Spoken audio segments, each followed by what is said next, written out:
Hai semua, kali ini saya buat kue mangkok mekar. Siapa di sini yang masih sering gagal kalau membuat kue mangkok mekar padahal buatnya mudah, tinggal diaduk-aduk aja.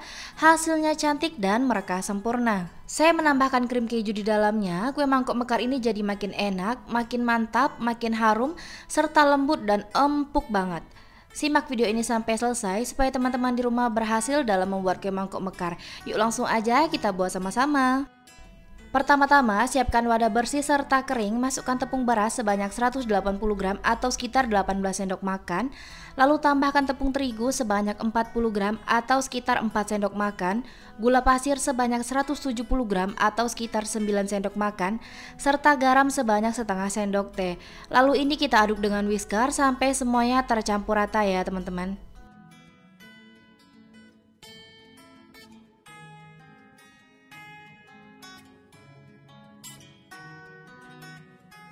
Setelah tercampur rata, saya menambahkan keju oles sebanyak 50 gram. Pastikan keju olesnya suhu ruang. Boleh juga menggunakan cream cheese ya teman-teman. Untuk merek keju olesnya saya menggunakan merek Pro Cheese.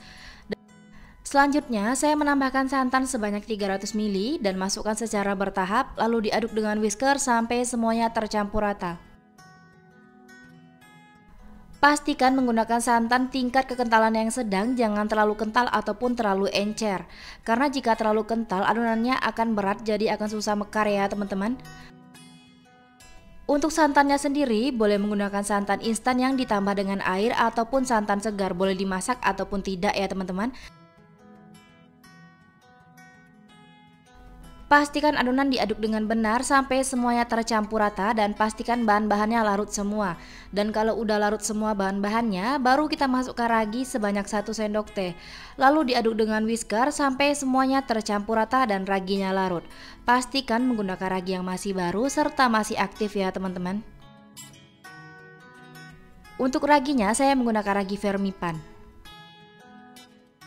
Jika raginya udah larut, lalu adonan ini akan saya diamkan atau istirahatkan selama 40 menit, jangan lebih ya teman-teman, sampai mengembang serta muncul gelembung-gelembung kecil pada permukaan adonan.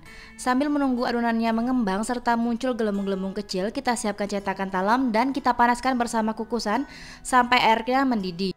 Untuk cetakan talamnya jangan pernah diolesi dengan minyak sayur. Jika diolesi dengan minyak sayur maka kuenya tidak akan mekar. Setelah adonannya kita diamkan selama 40 menit serta muncul gelembung-gelembung kecil pada permukaan adonan, kita buka plastik wrapnya, pastikan adonannya udah mengembang serta muncul gelembung-gelembung kecil pada permukaan adonan. Lalu kita aduk dengan whisker sampai adonannya menyusut serta gelembung-gelembung kecil pada permukaan adonan pecah ya teman-teman. Jika adonannya sudah menyusut dan gelembung-gelembung kecilnya sudah pecah, baru boleh dimasukkan baking powder sebanyak setengah sendok teh. Pastikan baking powdernya masih aktif dan masih baru, serta suhu ruang dan tidak disimpan di dalam lemari pendingin. Dan ini kita aduk sampai semuanya tercampur rata dan baking powdernya larut. Untuk hasilnya maksimal, boleh menggunakan baking powder double acting supaya hasilnya bisa mereka sempurna. Dan yang akan saya gunakan ini baking powder biasa yang mereknya kupu-kupu ya teman-teman.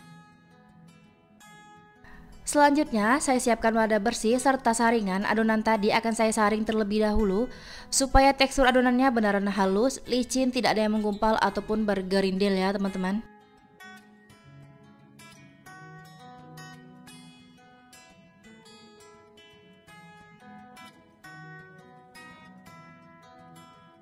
Jika adonannya udah kita saring dan teksturnya beneran halus, baru kita berikan pewarna makanan. Untuk pewarna makanannya bebas sesuai selera ya teman-teman.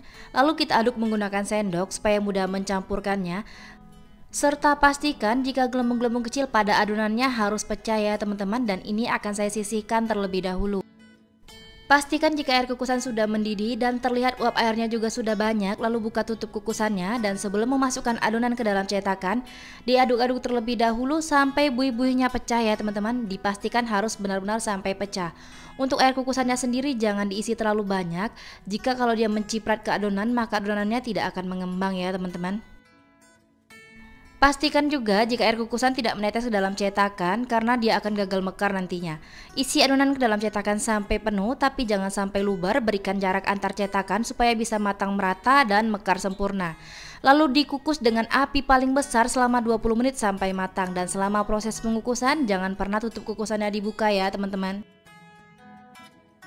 Setelah 20 menit kue mangkok mekar rasa kejunya udah matang, kita buka tutup kukusannya dan langsung dikeluarkan kue dari kukusan. Dan setelah dingin baru kita lepaskan kue dari cetakan dan kita lakukan hal yang sama seperti semula. Kita panaskan cetakan talam terlebih dahulu selama 5 menit karena sebelumnya airnya sudah mendidih. Dan kita isi adonan ke dalam cetakan sampai penuh tapi jangan sampai luber dan serta adonannya jangan lupa diaduk-aduk sampai buihnya pecah lalu dikukus sampai matang. Nah ini dia tampilan dari kue mangkok mekar rasa kejunya udah matang semua, cakep banget ya teman-teman dan seriusan ini aromanya wangi banget. Kelihatan ada yang merekah 3 serta ada yang terlihat merekah 4 juga dan ada juga yang merekah 2 ya teman-teman. Hasilnya cantik dan cakep banget serta sangat memuaskan. Dari satu resep saya dapat sebanyak 12 buah. Lumayan banget kalau teman-teman pengen jadikan ide jualan karena buatnya sangat mudah, modalnya juga hemat dan dijamin laris manis karena rasanya beneran enak dan teksturnya beneran berasa lembut serta empuk ya teman-teman.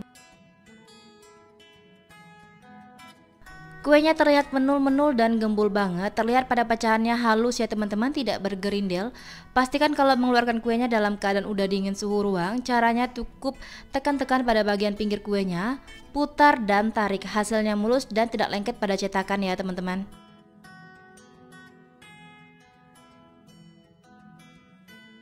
Teman-teman bisa lihat ketika saya tekan kuenya berasa empuknya dan ketika saya belah seratnya juga kelihatan halus, lembutnya juga berasa dan kalau digigit ini lumer banget di mulut ya teman-teman. Tekstur kuenya beneran lembut, empuk dan lumer banget kalau di mulut. Rasanya juga enak, manisnya pas, gurih santannya berasa, aromanya wangi dan ada sensasi asin dari kejunya.